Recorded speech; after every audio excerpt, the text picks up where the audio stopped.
ബീഹാറിന്റെ ഉൾനാടുകളിലൂടെയാണ് ഈ സഞ്ചാരം. വൈശാലി എന്ന സ്ഥലത്താണിപ്പോൾ. ഈ നടക്കുന്ന സത്യനാരായണൻ എന്ന ഡ്രൈവറുടെ കാറിലാണ് ഞാൻ ഇവിടേക്ക് വന്നത്. ധാന്യങ്ങൾ സൂക്ഷിക്കുന്ന വട്ടിക്കുടിലുകൾ, ഗ്രാമീണർ, പശുക്കളെയും എരുമകളെയും പോറ്റിയും കൃഷി ചെയ്തും ജീവിക്കുന്ന അതിസാധാരണക്കാരായ ആളുകളുടെ ഗ്രാമങ്ങളാണ്. ഇതൊക്കെ ഇവിടുത്തെ അത്യാവശ്യം ഭേദപ്പെട്ടവരുടെ വീടുകളാണെന്ന് പറയാം. വീടിനോട് ചേർന്ന് വാഴത്തോട്ടങ്ങൾ, വഴിയരികിലെല്ലാം ചാണകവർളി അടുക്കി വച്ചിരിക്കുന്നു. എല്ലാ വീടിന്റെയും പ്രധാന സമ്പാദ്യം ചാണകവർളിയാണെന്ന് തോന്നും.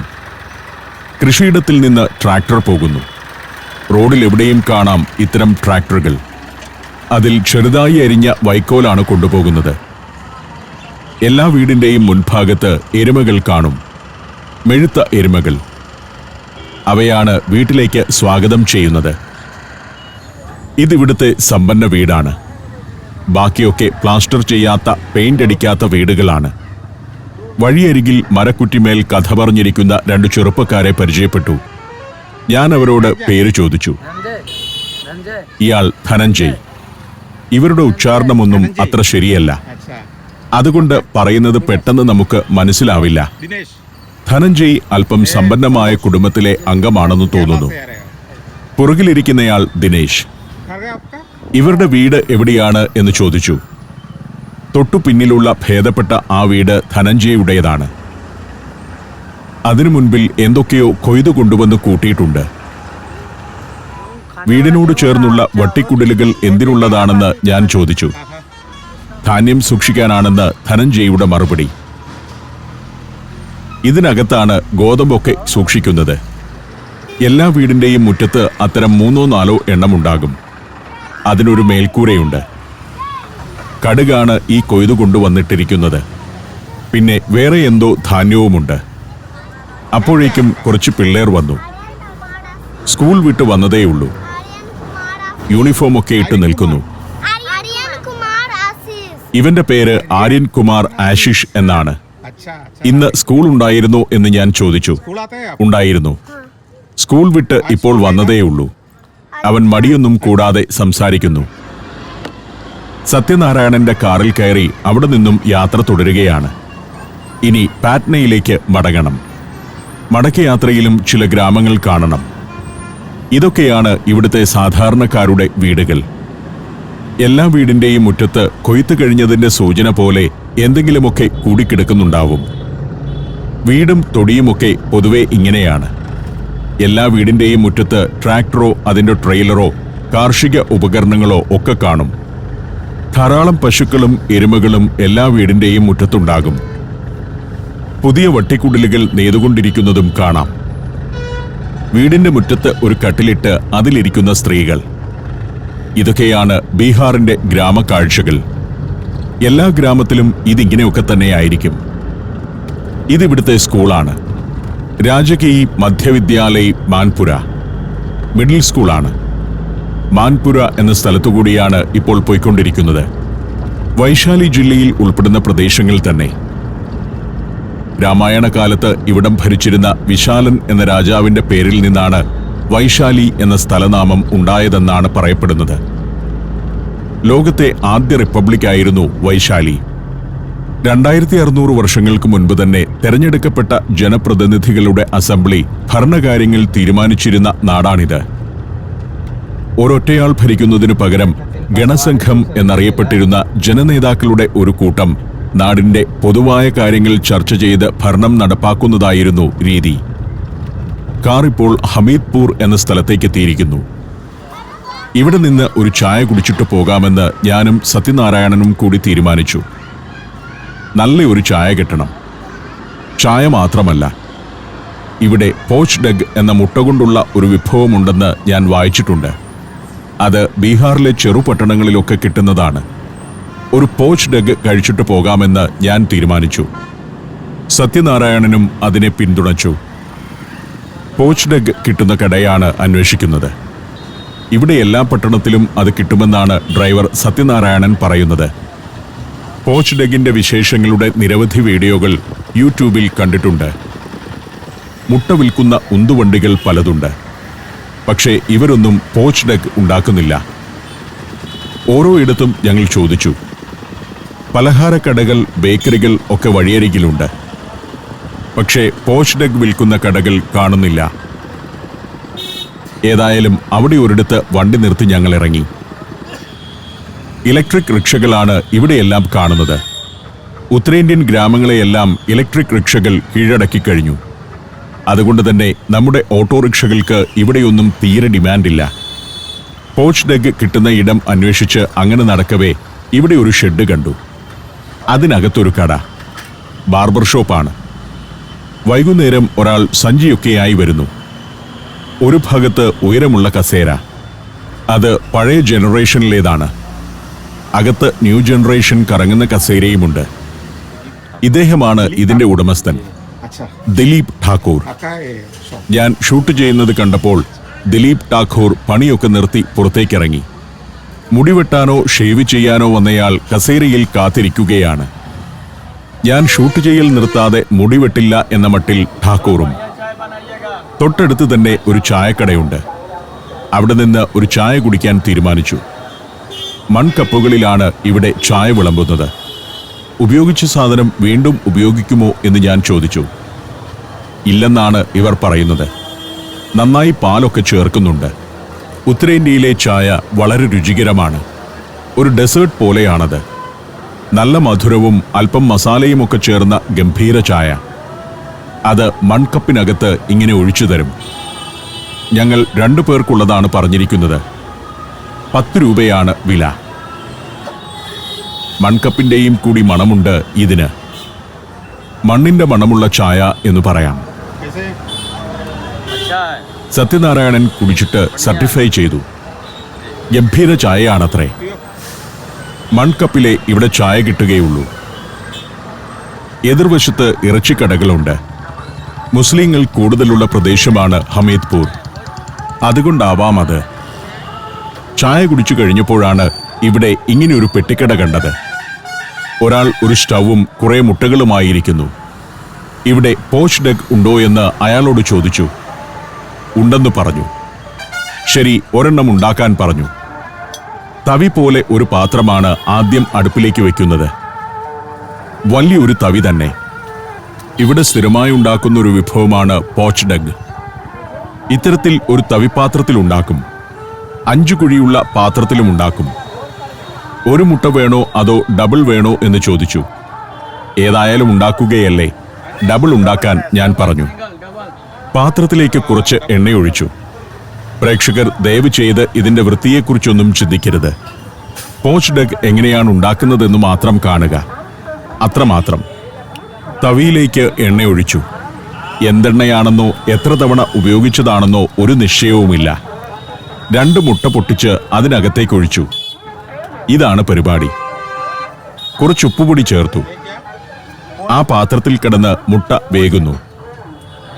പിന്നെ മുളകും ഉള്ളിയും മറ്റെന്തെല്ലാമോ സാധനങ്ങളുമെല്ലാം കൂടി അരിഞ്ഞതും ചേർക്കുന്നു. മുളക്, സവാള, എന്തെല്ലാമോ ഇലകൾ എന്നിവയൊക്കെ നേരത്തെ തന്നെ അരിഞ്ഞുകൂട്ടി വെച്ചിരിക്കുകയായിരുന്നു. അത് മുകളിൽ മൊത്തമായി ഒന്ന് നിരത്തി. ഇവൻ കുറച്ചുനേരം ഇങ്ങനെ ഇരുന്ന് തിളയ്ക്കും. അത് കഴിഞ്ഞ് ഒന്ന് മറിച്ചിടും. പുഴുങ്ങിയ മുട്ടയുമുണ്ട് ഇവിടെ. ഒരു പാത്രം നിറയെ മുട്ട പുഴുങ്ങി വെച്ചിട്ടുണ്ട്. നല്ല കച്ചവടമാണെന്ന് മനസ്സിലായി. മുട്ട കച്ചവടത്തിലെ സ്പെഷ്യലിസ്റ്റാണ് ഇയാൾ. ഇങ്ങനെയുള്ള പോച്ച്ഡ് എഗ് ബീഹാറിൽ മാത്രമുള്ള ഒരു വിഭവമാണ്. മുട്ട കുറച്ചുനേരം ഇങ്ങനെ കിടന്നു വേകും. അത്യാവശ്യം വെന്ത് കഴിയുമ്പോൾ അതിനെ ഒന്ന് മറിച്ചിടും. അപ്പോൾ നമ്മുടെ നെയ്യപ്പം പോലെയുണ്ട് കാണാൻ. അങ്ങനെയും കുറച്ചുനേരം ഇരുന്ന് വേകണം. ഇവിടെ എനിക്ക് ഇഷ്ടപ്പെടാത്ത ഒരു കാര്യം ഒരു പാത്രം പോലുമില്ല എന്നതാണ്. ഒരു കഷ്ണം പത്രക്കടലാസിനകത്തേക്കാണ് അത് കോരി വെച്ചു തന്നത്. ഞങ്ങൾ 2 പേരും കൂടി അത് മുറിച്ചു കഴിച്ചു. നല്ല രുചിയുള്ള വിഭവമായിരുന്നു. നേരം സന്ധ്യയാവുന്നു. കടകളിൽ ലൈറ്റുകൾ തെളിഞ്ഞു. ഹോണടിച്ച് വണ്ടികളെല്ലാം തലങ്ങും വിലങ്ങും ഓടുന്നു. ഇറച്ചിക്കടകളൊക്കെ സജീവമായിരിക്കുന്നു. ധാരാളം പേർ വൈകുന്നേരം ഇറച്ചിക്കടയ്ക്ക് മുന്നിൽ കൂടിയിട്ടുണ്ട്. ആട്ടിറച്ചിയാണ് കൂടുതലായും വിൽക്കുന്നത്. ബീഫ് വിൽക്കാൻ പറ്റില്ലല്ലോ. മത്സ്യക്കടയുമുണ്ട്. ഗംഗയിൽ നിന്ന് പിടിക്കുന്ന മീനായിരിക്കണം. ഗംഗ കൂടാതെ ഗന്ധക് എന്നൊരു നദിയുമുണ്ട് ഇവിടെ. പലചരക്ക് കടകളൊക്കെ സന്ധ്യയാകുമ്പോഴേക്കും ഉഷാറാകുന്നു. പെട്ടിക്കടകൾ വരെ സന്ധ്യയായപ്പോൾ സജീവമാണ്. ഞങ്ങൾ വീണ്ടും കാറിൽ കയറി. ഇനി പാറ്റ്നയിലേക്ക് മടങ്ങണം. 1.5 മണിക്കൂർ യാത്രയുണ്ട് പാറ്റ്നയിലേക്ക്. Vietnam, France, Belgium, Netherlands, Mexico, Greece. സഞ്ചാരം വോളിയം നമ്പർ 18. ഫുൾ HD-യിലുള്ള ഈ അപൂർവ ദൃശ്യയാത്രാ വിവരണ ശേഖരം സ്വന്തമാക്കാൻ സഞ്ചാരം എന്ന് SMS ചെയ്യൂ. ഫോൺ 9995 444 222. അടുത്ത ദിവസം പനാഷെ ഹോട്ടലിൽ നിന്ന് രാവിലെ തന്നെ ചെക്കൗട്ട് ചെയ്ത് ഇറങ്ങി. 2 മലയാളി സുഹൃത്തുക്കൾ രാവിലെ തന്നെ എന്നെ കാണാൻ വന്നിരിക്കുന്നു. ഇത് ബിജു തോമസ്. ഇദ്ദേഹം ഒരു അധ്യാപകനാണെന്ന് മാത്രമല്ല, ഇവിടെ സ്വന്തമായി ഒരു CBSE സ്കൂളും നടത്തുന്നുണ്ട്. കൂടെയുള്ളത് ജോസ് തുണ്ടത്തിൽ, ഈരാറ്റുപേട്ടക്കാരനാണ്. ബിജു തോമസ് കണ്ണൂറുകാരനും. ഇദ്ദേഹത്തിന്റെ പേര് ഇൻസാഫ്. ആൾ തൊടുപുഴക്കാരനാണ്. ഇൻസാഫും ബിജു തോമസും കൂടിയാണ് ഇന്നും നാളെയും എന്നെ ബീഹാറിന്റെ കാഴ്ചകളിലേക്ക് കൊണ്ടുപോകുന്നത്. ഇന്നാദ്യം നളന്ദയിലേക്കാണ് പോകുന്നത്. നളന്ദ, രാജ്ഗിർ തുടങ്ങിയ സ്ഥലങ്ങൾ ഇന്ന് സന്ദർശിക്കണം. നാളെ ബോധഗയ പോലുള്ള സ്ഥലങ്ങളിലേക്കും പോകണം. ഈ 2 ദിവസങ്ങളിൽ ബിജു തോമസ് എന്നെ കാഴ്ചകളിലേക്ക് കൊണ്ടുപോവുകയാണ്. അദ്ദേഹത്തിന് നല്ല പരിചയമാണ് ഇവിടമൊക്കെ. 30 വർഷത്തോളമായി ഇവിടെയുള്ള ആളാണ് ബിജു. അങ്ങനെ പോകുമ്പോൾ റോഡിൽ കുറെ പേർ രാവിലെ എക്സസൈസ് ചെയ്യുന്നു. ആണുങ്ങൾ മാത്രമല്ല, സ്ത്രീകളുമുണ്ട്. വളരെ ശാസ്ത്രീയമായ വ്യായാമ പരിപാടിയാണ്. 7:30 ആയിട്ടേ ഉള്ളൂ. ഈ സമയത്ത് ആളുകൾ കൂട്ടമായി എക്സസൈസ് ചെയ്യുന്നു. ഞങ്ങൾ JP ഗംഗാപഥ് എന്ന പുതിയ എലിവേറ്റഡ് ഹൈവേയിലേക്ക് കയറി. പാറ്റ്ന സിറ്റിക്ക് പുറത്തുകൂടി ഗംഗാനദിയുടെ ഓരം ചേർന്നുള്ള ഒരു എലിവേറ്റഡ് ഹൈവേയാണിത്. ഒരു മെറൈൻ ഡ്രൈവ് തന്നെ. 20 കിലോമീറ്റർ നീളത്തിൽ കിടക്കുകയാണ് ഈ പാത. 2022 ജൂണിലാണ് ഇത് ഗതാഗതത്തിനായി തുറന്നത്. നഗരത്തിലെ ഗതാഗതക്കുരുക്ക് ഒഴിവാക്കാൻ ഒരു ബൈപ്പാസ് പോലെ പണിതിരിക്കുന്നതാണിത്. അതുകൊണ്ട് തന്നെ നഗരത്തിൽ എവിടേക്കും പോകാൻ ഇതാണ് ഏറ്റവും എളുപ്പമുള്ള മാർഗം. പല ഘട്ടങ്ങളിലായാണ് JP ഗംഗാപഥ് പൂർത്തിയാവുന്നത്. 3-ാം ഘട്ടത്തിൽ പൂർത്തിയായ ഭാഗങ്ങൾ ഗതാഗതത്തിനായി തുറന്നിരിക്കുന്നു. അതേസമയം 4-ാം ഘട്ടത്തിന്റെ നിർമ്മാണം ദ്രുതഗതിയിൽ നടക്കുന്നുമുണ്ട്. 5600 കോടി രൂപ ചെലവ് വരുന്ന പ്രോജക്റ്റാണ്. ഗംഗയുടെ ഓരം ചേർന്നാണ് പോകുന്നത്. ഗംഗ എങ്ങനെ നോക്കത്താ ദൂരം പരന്നു കിടക്കുകയാണ്. വേറൊരു കാര്യമുണ്ട്. JP ഗംഗാപഥിൽ അഴിമതിയുടെ വാർത്തകൾ തുടർക്കഥയാണ്. ഞാൻ ഷൂട്ട് ചെയ്തു വന്നതിന് ശേഷം വന്ന ഒരു വാർത്ത JP ഗംഗാപഥിന്റെ പുതുതായി പൂർത്തിയായ ഭാഗത്ത് വിള്ളൽ വീണു എന്നതായിരുന്നു. നേരെ മുന്നിൽ കാണുന്നതാണ് മഹാത്മാഗാന്ധി സേതു. ഇന്നലെ ആ പാലത്തിലൂടെയാണ് ഞാൻ യാത്ര ചെയ്തത്. അതിലൂടെ പോകുന്ന കൂറ്റൻ ട്രക്കുകളുടെ വലിപ്പവുമായി താരതമ്യം ചെയ്യുമ്പോൾ ആ പാലത്തിന്റെ വലിപ്പം നമുക്ക് ഊഹിക്കാം. ഇന്നലെ ആ പാലത്തിലൂടെ മറുകരയിലേക്കായിരുന്നു എന്റെ സഞ്ചാരം. ഇന്ന് ഞങ്ങൾ തെക്കുകിഴക്ക് ദിശയിലാണ് പോയിക്കൊണ്ടിരിക്കുന്നത്. ഇടതുവശത്ത് നോക്കത്താ ദൂരം ഗംഗയുടെ പരപ്പ്. അതിവിശാലമാണത്. ഇവിടെയൊക്കെ വേമ്പനാട്ടുകായലിനേക്കാൾ വീതിയിലാണ് ഗംഗാനദി ഒഴുകുന്നതെന്ന് തോന്നും. ലോക്നായക് ഗംഗാപഥ്, പാറ്റ്ന മെറൈൻ ഡ്രൈവ് എന്നൊക്കെ പേരുകളുണ്ട് JP ഗംഗാപഥിന്. അതിന്റെ പണി പൂർത്തിയാവാത്തതുകൊണ്ട് ഇടയ്ക്ക് സിറ്റിയുടെ അകത്തുകൂടിയും കയറിപ്പോകണം. അങ്ങനെ പോകുമ്പോൾ ഇവിടെ ചുടുകട്ടയുണ്ടാക്കുന്ന ഒരു പ്രദേശമുണ്ട്. നഗരത്തിൽ നിർമ്മാണ പ്രവർത്തനത്തിനാവശ്യമായ ചുടുകട്ട ഏറ്റവും കൂടുതൽ ഉണ്ടാക്കുന്നത് ഈ ഭാഗത്തൊക്കെയാണ്. ഗംഗയുടെ തീരമായതുകൊണ്ട് തന്നെ നല്ല കളിമണ്ണ് കിട്ടും. എക്കലടിഞ്ഞുണ്ടായ കളിമണ്ണിന്റെ വലിയ ശേഖരം ഗംഗാതീരത്തുണ്ട്. അതിൽ നിന്ന് കട്ടയുണ്ടാക്കുന്ന നിരവധി കളങ്ങൾ, വമ്പൻ ചൂളകളുടെ പുകക്കുഴലുകൾ. കട്ടക്കളങ്ങൾ പിന്നിട്ട് കുറച്ചു ദൂരം ഇനി നഗരത്തിനകത്തുകൂടി കടന്നു പോകണം. ഒരു ഷോർട്ട് കട്ട് എടുക്കുന്നതാണെന്നാണ് എന്റെ സുഹൃത്തുക്കൾ പറയുന്നത്. രാവിലെ ഹൈവേയിൽ ട്രാഫിക് കൺജഷനുള്ള കുറേ ഭാഗങ്ങളുണ്ട്. ടോൾ ഗേറ്റ് ഒക്കെയാണ്. അതിനെ സ്കിപ്പ് ചെയ്യാൻ വേണ്ടിയാണ് ഇവർ ഇതുവഴി പോകുന്നത്. അങ്ങനെ പോകുമ്പോൾ പാറ്റ്നയുടെ പ്രാന്തഭാഗത്തിലെ തെരുവുകളുടെ പ്രഭാത കാഴ്ചകൾ കാണാം.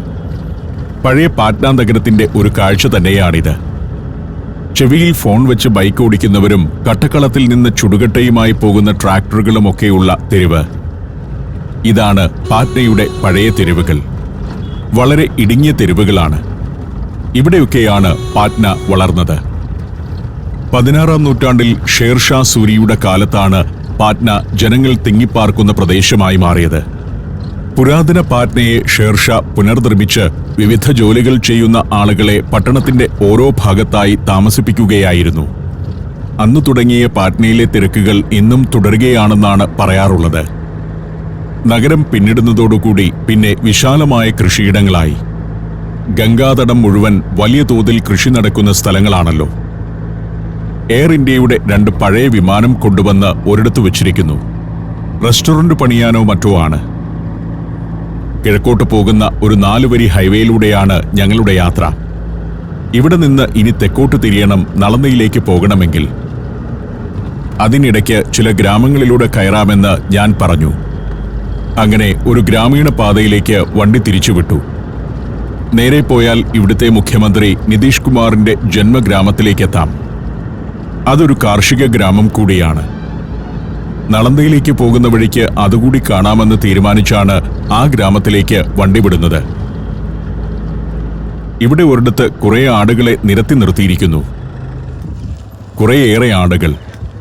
എന്തോ പണി നടക്കുകയാണ്. വണ്ടി നിർത്തിച്ച് ഞാൻ ആ പാടത്തേക്ക് ഇറങ്ങിച്ചെന്നു. കുറെ ആടുകൾ കിടക്കുന്നു, ഉറങ്ങുന്നു. ചിലത് ഓടി നടക്കുന്നു. 300ഓളം ആടുകളുണ്ട്. ഇവിടെ നടക്കുന്ന പരിപാടി ഇതാണ്. ആടിന്റെ രോമം വെട്ടുന്നു. ഒരു പ്രത്യേകതരം കത്രികയുണ്ട്. അതുകൊണ്ട് കുറെ പേർ ഇരുന്ന് രോമം വെട്ടുകയാണ്. ആട് സുഹിച്ചങ്ങനെ കിടക്കുകയാണ്. ഒരു വശത്തെ രോമം മുഴുവൻ വെട്ടിയെടുത്തു കഴിഞ്ഞിരിക്കുന്നു. ആടിനെ ഇടയ്ക്കൊന്ന് തിരിച്ചു കിടത്തും. ഈ രോമമൊക്കെ വെട്ടിക്കളയുകയാണെന്നേ തോന്നൂ. കാരണം മൺകട്ടയ്ക്കകത്തേക്കാണ് അത് വീഴുന്നത്. ആട് ഇടയ്ക്കൊന്ന് പിടയ്ക്കും. ചിലപ്പോൾ തിരിച്ചൊന്ന് കിടത്തും. ചില പ്രശ്നക്കാരുടെ കൈയും കാലും കെട്ടിയിട്ടാണ് രോമം വെട്ടൽ. ചിലർ മര്യാദക്കാരായി രോമം വെട്ടാൻ കിടന്നു കൊടുക്കുന്നുമുണ്ട്.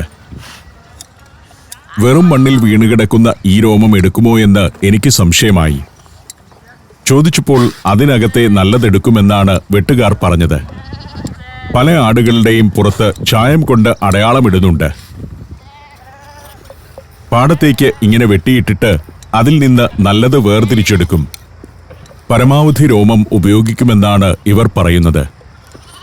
വർഷത്തിലൊരിക്കലാണ് ഇങ്ങനെ ഇവയുടെ രോമം വെട്ടിയെടുക്കുക.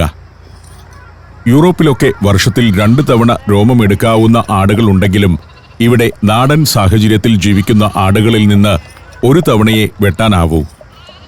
യൂറോപ്പിലേതിനെ അപേക്ഷിച്ച് ഈ ആടുകളുടെ രോമത്തിന് നീളവും കുറവാണ്. വേറൊരു ഭാഗത്ത് 2-3 പേർ ഇരുന്ന് എന്തോ പാചകം ചെയ്യുന്നുണ്ട്. ഞാൻ അങ്ങോട്ട് ചെന്നു. ഇവിടെ ചോറും കറിയും ഉണ്ടാക്കുകയാണ്. ഇവർക്ക് ഓരോരുത്തർക്കും ഓരോ ഡ്യൂട്ടിയാണ്. 2 പേർ ഭക്ഷണം ഉണ്ടാക്കുന്നു. ഇയാൾ മുളക് ചമ്മന്തിയോ മറ്റോ അരയ്ക്കുകയാണ്. അരകല്ലൊന്നുമില്ല. അതുകൊണ്ട് ഒരു സ്റ്റീൽ ഗ്ലാസിനകത്തിട്ട് ഇവരുടെ വടികൊണ്ട് ഇടിച്ച് ചതച്ച മുളക് സബ്ജി ഉണ്ടാക്കുന്ന പാത്രത്തിലേക്കിടുന്നു. ചളുങ്ങിയ പാത്രത്തിലൊക്കെയാണ് പാചകം. വൈക്കോൽ കത്തിച്ചാണ് തീയ. രാവിലെ ചാവലും സബ്ജിയും അഥവാ ചോറും കറിയുമാണ് ഭക്ഷണം. വൈകുന്നേരമാകട്ടെ റോട്ടിയും സബ്ജിയുമായിരിക്കും. ഇങ്ങനെ ഒരാളെയും പരിചയപ്പെട്ടു. ഇദ്ദേഹത്തിന്റെ പേര് ബിജീന്ദർ എന്നാണ്. ഇത് വേറൊരാൾ. പേര് കാറുപാൽ. ഇവർ 10 പേർ ചേർന്നാണ് ഈ ആടിന്റെ ബിസിനസ് നടത്തുന്നത്. ചെറിയൊരു ആട് ഫാം. ഇവിടെ നിന്ന് 3 കിലോമീറ്റർ അകലെയാണ് ഇവരുടെ ഗ്രാമം. അവിടെ നിന്ന് ഇങ്ങനെ കൊയ്ത്തു കഴിഞ്ഞ പാടങ്ങളിൽ കൊണ്ടുവന്ന് ആടിനെ താമസിപ്പിക്കും. അവയെ മേയിക്കും. ഒപ്പം ആടിന്റെ രോമം മുറിക്കുകയും ചെയ്യും. രോമം മുറി നടക്കുന്ന സീസണാണിത്. 1-2 ദിവസം കൊണ്ട് തങ്ങളുടെ ആടുകളിൽ എല്ലാത്തിന്റെയും രോമം മുറിച്ചു കഴിയുമെന്നാണ് പറയുന്നത്. രോമത്തിന്റെ ഗുണനിലവാരമനുസരിച്ചാണ് വില. 1 കിലോഗ്രാമിന് 200 മുതൽ 380 രൂപ വരെയൊക്കെയാണ് ഇപ്പോൾ ഇന്ത്യൻ മാർക്കറ്റിൽ കിട്ടുന്നത്. ഒരാടിൽ നിന്നും 3 മുതൽ 4.5 കിലോ വരെ രോമം കിട്ടാറുണ്ട്. ആടുകൾ രാവിലെ മേയാനൊന്നും പോകുന്നില്ല. എല്ലാം വിശ്രമത്തിലാണ്. അങ്ങനെ നടന്നു ചെല്ലുമ്പോൾ രോമമെല്ലാം പോയി ഇനി എന്തു ചെയ്യുമെന്ന വിധം ജീവിത നൈരാശ്യം ബാധിച്ചതുപോലെ ഒരാട് ഇവിടെ കിടപ്പുണ്ട്. 2-3 പേർ ദുഃഖം പങ്കുവച്ചു കിടക്കുന്നു വേറൊരിടത്ത്. പാൻസൊക്കെ ഇട്ട് ഒരു യുവ കോമളനുമുണ്ട് ആടുനോട്ടക്കാരിൽ. ഏതായാലും അവരെ വിട്ട് ഞാൻ തിരിച്ചു കയറി വന്നു. അപ്പോൾ ബിജു തോമസ് അവർക്ക് കുറച്ച് രൂപ കൊടുത്തു. പാവം ഗ്രാമീണർക്ക് ഇതൊക്കെ ഒരു സന്തോഷമാണ്. ഇത് ബിജു തോമസിന്റെ സ്കൂളിന്റെ വണ്ടിയാണ്. ഞാൻ അതിൽ കയറി യാത്ര തുടർന്നു. ആട്ടിൻകൂട്ടത്തെയും അവയുടെ ഉടമകളെയും അവിടെ വിട്ട് മുന്നോട്ട്. ബിജു തോമസും ഇൻസാഫും ചേർന്ന് ബീഹാർ മുഖ്യമന്ത്രിയുടെ ഗ്രാമത്തിലേക്കാണ് എന്നെ കൊണ്ടുപോകുന്നത്.